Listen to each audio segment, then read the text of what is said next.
Well, the very first one has to do with the medical trip by Mr. President. President Muhammadu Buhari. Well, he is in London, the United Kingdom precisely, and he's there for a 2-week medical trip. And then, of course, that has generated a lot of reactions from Nigerians here in the country and, of course, in the diaspora. In fact, only yesterday, a few hours ago, Reno, Omokri, former presidential aide to the former president, Goodluck Jonathan, staged a protest to the Nigeria House, demanding that the president returns to the country. We'll take a look at that viral video, very, very trending on the program today. And of course, we'll also take a look at the nationwide strike by the National Association of Resident Doctors. The doctors across the country are on strike in the midst of a pandemic. And guess what?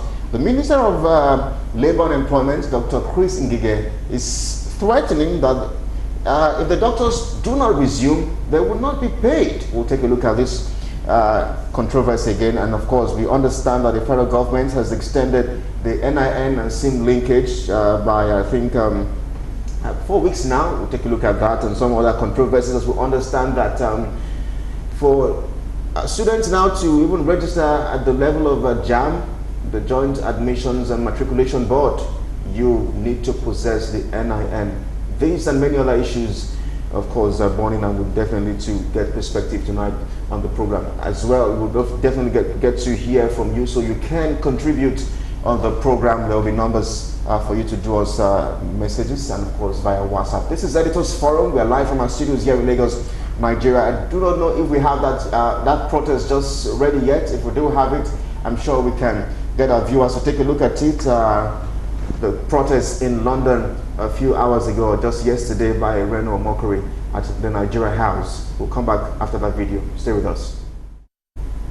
All right, welcome back. Well, unfortunately, the video is not ready just yet. Hopefully, our editor can get it as soon as possible. But Victor, let's get talking. Yeah. The president's medical trip.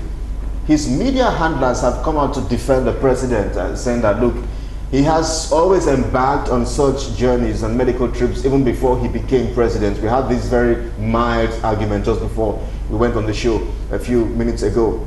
Anything wrong with the president taking a 2-week vacation, I mean, from the stress, and then just ensuring that he's okay medically? Well, I think the presidency and the president don't have the sense of history. When the president was on the opposition side, what did he say about the leaders in power at that time traveling out of the country? That is the question they have to answer us. What did he say? Even when he became president, what instruction did he give to the ministers? Did he not say no minister should travel out of the country? While he was in the opposition there, he said that if the Nigerian universities were not, or schools were not conducive for his own children, then why should the children of the leaders be traveling out? Today, his children are outside the country, getting the best of education. The question I always ask is that it's like Africans do not have shame. Africans do not have shame. That's why the so-called presidency can be making such statements. If he has been traveling before he became president, and he made such statement that no minister should travel, and that if he became president, he will revamp the health sector. 5 years down the line, which he cannot revamp the health sector. So why did he cast aspersion on the people on the seat of power when he was in the opposition? And again, we have Absolute Clinic that is gooping 3 billion naira every year. Where is that money going to? It is high time we began to answer ourselves questions. I think we are too quiet in this part of the world. That is why they are taking us for granted. Okay, if the first citizen of a country have the luxury of traveling out for medication, what did they expect the ordinary man to do? The rest of us should die of diseases and sickness, or what message is he sending to us? Do you think that maybe we should have been tagged something else? Maybe just a vacation. I mean, maybe his media handler shouldn't have used medical. Whether you target with any other name, The truth is that he has gone for medication. It is not the name that matters. If he had told us that he's going on vacation, the question we should ask is that how many times has the British Prime Minister come here for a vacation? Why is it that it is only Africans that are taking the money within the continent? They are gallivanting all over the world. That's why Africa is poor now. How many times have you seen any leader from outside of Africa come here for vacation? How many times have you seen any leader from outside of this continent come here for medication? Why? Why is it that Africa must, when I was here the other time, we were talking about the vaccine developed by India, and I query Africa why Africa must wait for the outside of the continent to get everything for them. If all the leaders in this world are not doing anything, the way Africans are so docile and unproductive, what would have become the situation of the human race today? We wait for them for television, we wait for them for healthcare, we wait for them for railway system, we wait for them to refine our petrol, the crude oil, everything. Africa must wait for other human beings, and Africa will come and tell the world that they are equal with other human beings. This Buhari that is gallivanting all over the world, what did he say when he was in the opposition then? So 5 years, he was once head of state for 2 years.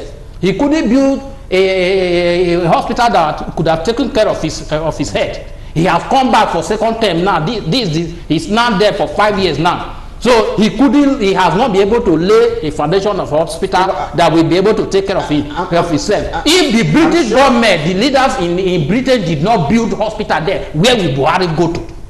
That's the question I want us to ask him. Those who built those hospitals that he went to, do they have 7 heads? Do they have 7 heads? It's a big shame on this country that every leader will take a passport and fly abroad for medication. They don't have single shame. Let's look at other issues or major talking points as regards this trip. Reno's protests at the Nigeria House. We'll come to that very quickly. I hope that video is ready in just a moment. But other issues on ground is the fact that his media handlers, the likes of Garba Shehu and Femi Adesina, were actually questioned if his state of health is something Nigerians should worry about. But it's just a routine medical trip. That's on one hand. There were also those who thought the president should have probably handed over power to the vice president while making that medical trip. But then again, the presidency believes that no, according to the law, only if the president is away for at least 21 days. Is that a position that you share as well? Do you think the VP should have been handed over, or the president should have handed over power to vice president? You know, she was before making that trip. Well, I don't know the position of the constitution, but from what I have read, they said that if he's living for upward of 21 years, 21 days, it is there he could have handed over power to the vice. Whether he handed over power or not, what is troubling my mind is that why are they frittering away our money? That is what should occupy our mind. It's not about whether he hand over power. All this money, do you know what it takes for a president of a country to sleep outside of the country for 2 weeks?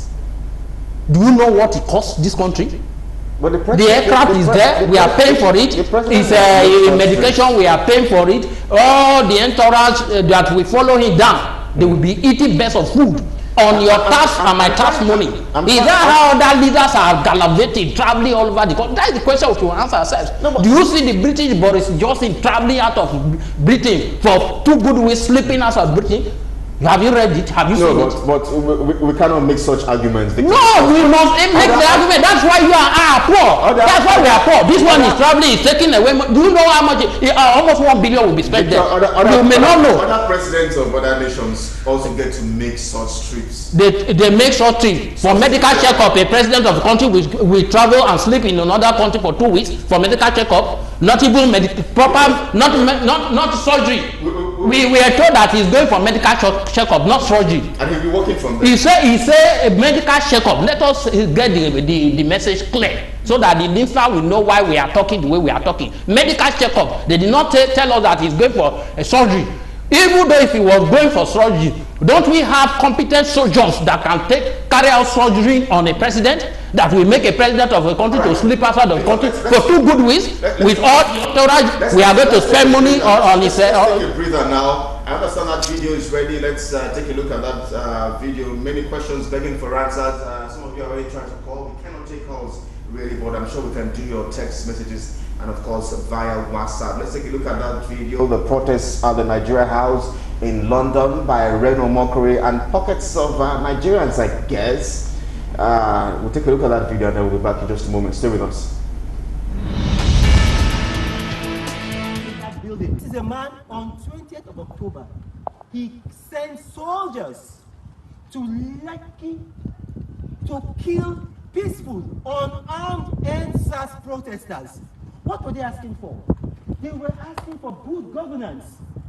Good governance, that's all they were asking for. They did not come with guns. This is a man that is rehabilitating Boko Haram that are killing people. He said they're having graduation parties. Boko Haram. Government did parties for them, brought cake, brought canopies. And then you now send big soldiers to go and kill the children of Nigerians that were praying for you when your own son had an accident. And look at this man now. He's been in office for 5 years. In that 5 years, he has budgeted 10.2 billion for Aso Rock Clinic. That's $26 million. Ask yourself this question. Who is safe in Nigeria? Who? Nobody. Who is safe in Nigeria? Where is safe in Nigeria? Nowhere. Where? Nobody is safe in Nigeria. Listen, we going down to Abuja House. We going down to Abuja House.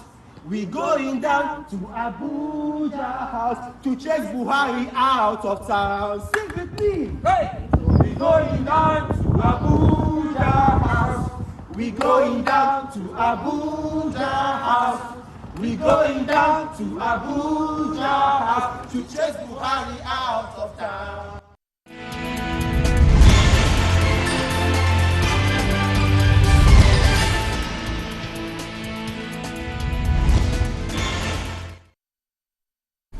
Welcome back. Thanks for staying with us.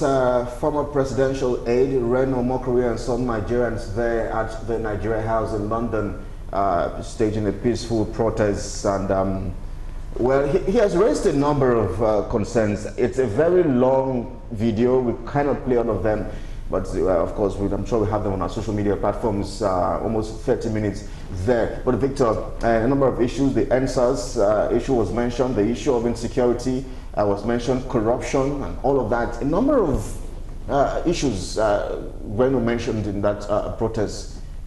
Which particularly gets your attention? All of them got my attention because there's none of them that are not valid. All the issues that he raised. The issue of sending soldiers after the protest at the NSAS. If we were to be in Nigeria now, they would have sent security agents after these people, which is not supposed to be, because when Buhari was in the opposition, he led several protests. Nobody arrested them, nobody shot at them. But today is there now, people can no longer protest. That tells you that is opposite of what he's preaching. We were told that... There's a protest here and there. Which protest? Can you go and protest now? No, can you go? We had the answers protest until it turned violent. And who turned it to violence? Not the same government official. Didn't you see video of exotic cars that they were using to carry hoodlums to go and attack the peaceful protesters? Everything that they condemned when they were the opposition, they are doing worse thing today. Never in the history of this country since I was born here that you will see protesters and seeing anti-protesters going to attack them. It never happened. It is under this government that we have witnessed that people will be protesting, that government official will send anti-protesters to go and attack those people. We saw them on television where they were carrying hoodlums with gorgeous going to attack people that were protesting peacefully. Since we were born in this country, have you ever experienced it? So they are all opposition to against whatever they have preached before. Those are the things they are doing today. So for him to go and sleep in that hospital is a big disgrace. Where is integrity? We are told that integrity is doing what is right. Today, some people were deceived in 2015 that certain people with integrity were coming to lead. Can you see integrity in this country today? There's more stealing in this country than before. When you talk about fighting corruption, once you are in the same party, then you can do whatever you like.